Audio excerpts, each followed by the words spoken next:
જય દ્વારકાધીશ, જય શ્રી કૃષ્ણ મિત્રો। આપણે ત્યાં લગ્ન પ્રસંગમાં પહેરાય તેવી યુનિક પેટર્ન, યુનિક ડિઝાઇન અને યુનિક કલરમાં સાડીઓ આવી ગઈ છે।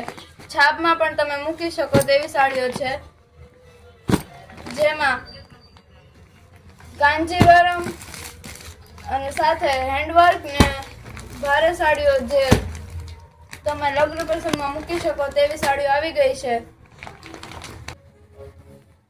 જેમાંથી એક પીસ હું તમને ઓપન કરીને બતાવું છું। તમે જોઈ શકો છો યુનિક ડિઝાઇનમાં સાડી આવી ગઈ છે।